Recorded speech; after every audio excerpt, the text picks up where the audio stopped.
So you want to know what the best neighborhoods in Gilbert are that don't have HOAs. Maybe you have toys, a boat, or an RV, or maybe you just don't want your neighbors harping on you and telling you how to manage your property. Today, we're going to talk about 7 different neighborhoods in Gilbert, Arizona that do not have an HOA. And we're going to finish with one of my ultimate favorite neighborhoods, not just favorite neighborhoods that don't have an HOA, but one of my favorite neighborhoods in all of Gilbert. If you are relocating to Phoenix, you're soon going to find out that most of the neighborhoods are planned communities or subdivisions, and as a result of that, most of them have HOAs. So if you are looking for a property without an HOA, you might have to search a little bit harder to find the property, but they are out there. I'm Courtney, your local Phoenix realtor, here to help you with all your real estate needs. But let's get into it. Let's talk about neighborhood number 7. This neighborhood is Madera Park, and it is right in the center of Gilbert. The crossroads for this neighborhood, it's right at Elliott and Cooper. And if you aren't from Phoenix, you're gonna soon realize when we talk about locations, we often use the 2 major crossroads that are closest to the area that we're talking about. So this neighborhood is about a mile southeast of downtown Gilbert, and you also have a Lowe's, a Fry's grocery store, Starbucks,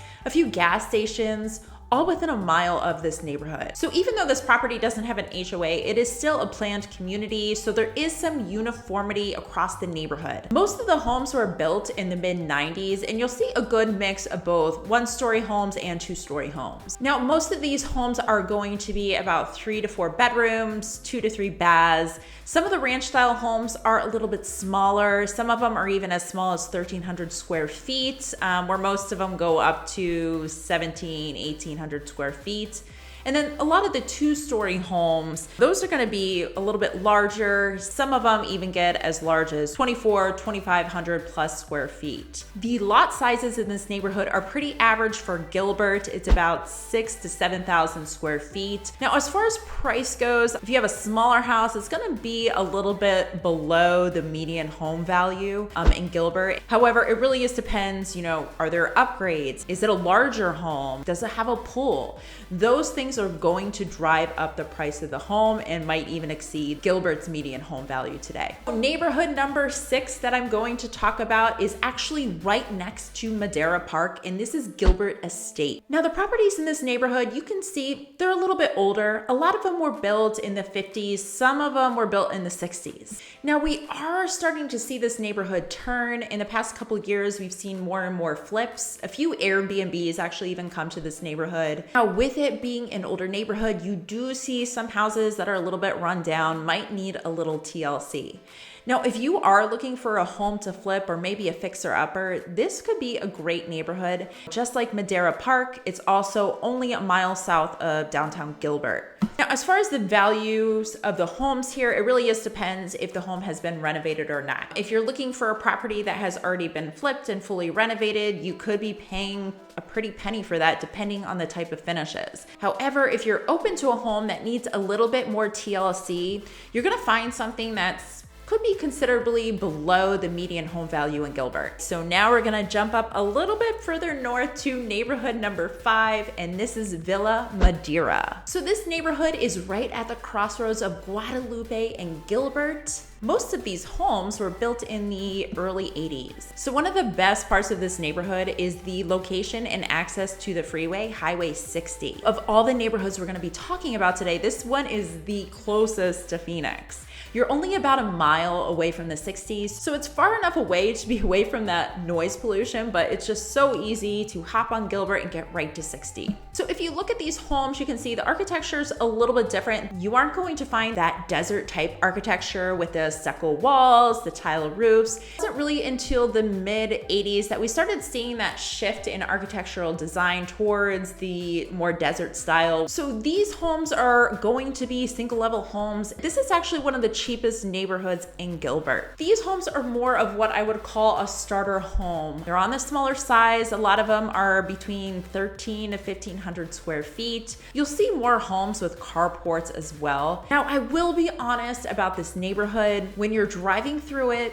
you wouldn't be surprised that there's not an HOA. There are some homes that are slightly uncapped, maybe need a little TLC. The prices do reflect that. If you're a first-time home buyer looking for a neighborhood without an HOA, or maybe you're even an investor, definitely check out this neighborhood. I do not think this is one to pass over. Now we're moving on to neighborhood number 4, and this is Circle G Meadows. Most of these homes were built in the 80s. A few of them might be a little bit newer, but when you're driving around, you can see there is a lot of mature landscaping. The architectural design of these homes actually varies quite a bit as well, so it really is a very aesthetically looking neighborhood. Now, I will say this neighborhood's quite different than the neighborhood that we talked about before. If you were driving through it, you would not guess that there's not an HOA. It's very well kept. There's a lot of pride in ownership, but it does come with a price tag. These homes are definitely going to be above that median sale price in Gilbert. Some of them can even be a couple $100,000 over that price. It really just depends on the size of the lot, the upgrades, etc. But you can find slightly larger lots in this neighborhood. Some of the homes even have lots that are a quarter to a third of an acre. So if you are able to afford a home in that slightly higher price range, and you want good access to the highway, you want to be centrally located, and maybe a slightly larger lot or home, definitely check out Circle G Meadows. Before we jump into neighborhood number 3, I do want to make a note geographically about where these neighborhoods are. So if you haven't noticed already, most of these neighborhoods are more on the north side of Gilbert. And the reason for this is because the further south you go in Gilbert, we have newer developments. Most of these new subdivisions or neighborhoods are going to have HOAs. But there is one exception. So neighborhood number 3, we're just gonna call this Southeast Gilbert, and I'll draw a circle around the Gilbert map right here so you can see. So the homes in this area, they might be part of a really tiny subdivision comprised of just a few houses, but a lot of these homes are just standalone homes and they have huge lots. So if you are looking for a larger piece of property, more of an open country feel, this is the place to go. Maybe you have toys you want to store, or maybe you even want animal privileges like horse privileges on your property. Southeast Gilbert might be the place to check out. However, it does come with a price tag. It is not cheap. Now, a lot of these homes are on acre plus lots, and because of that, they're pricey. They're gonna be, a lot of them are over $1 million. You might be able to find a really small, quaint home on a large lot that's under that, but that's gonna be a property that's going to be challenging to find. Now, it really is much more open down in this area, and you have beautiful views of the Santan Mountains and the Superstitions Mountains, but the downfall of this area really is that it's quite pricey. So now we're gonna go to neighborhood 2, we're gonna jump back north, and we're gonna look at a neighborhood with slightly more affordable homes. So this neighborhood is called Spring Meadows, and it's right at the crossroads of Warner and Lindsay. So this is a smaller community, and it is quite eclectic. You'll see more of these split level homes. And then there are some homes as well that are more these ranch type homes with 3-car garage. And these homes, there's a few that are slightly larger lots as well. When I say larger lot, I'm not talking about an acre lot, but there are some that are in that 10 to 12,000 square feet range, which is pretty large for this area of Gilbert. Now, again, the price of these homes just really varies depending on the finishes, the square footage, the lot size, but there are homes available that are on the smaller size that are below that median home value in Gilbert. Now, we're gonna talk about my favorite neighborhood in Gilbert, and this is Circle G Ranch. Not to get confused with Circle G Meadows that we talked about before. Now, there are 2 separate areas of Circle G Ranch, and it is kind of slightly embedded within the Circle G Meadows, so it can be quite confusing what is where. Now, the reason I love this neighborhood so much is the lots are very large for Gilbert. Most of them are over an acre. The landscaping is very mature, so when you're driving through this neighborhood, it feels very lush, warm, and inviting.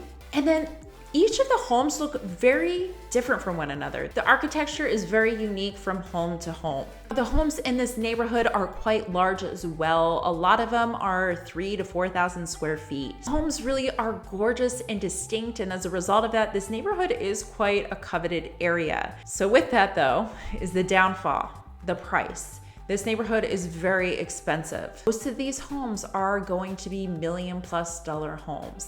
But unfortunately, that's just the price you're paying for a home with a large lot, a lot of square footage, and being centrally located. Now, there are other neighborhoods that I'm going to list as my honorable mentions, and these are Templeton Place. This is on the west side of Gilbert, right next to Chandler. The other neighborhood is Morning Ridge, which is pretty close to downtown Gilbert. And there are a few other areas in Gilbert that have homes that don't have HOAs, particularly some of the homes surrounding downtown Gilbert. If you're looking for more general information on what it's like living in Gilbert, Arizona, so please check out this video right here. This video is a little bit less about houses and more about general day-to-day living in Gilbert, Arizona. And as always, thank you so much for your time. If you have any questions, my contact information's below. You guys have a fantastic day.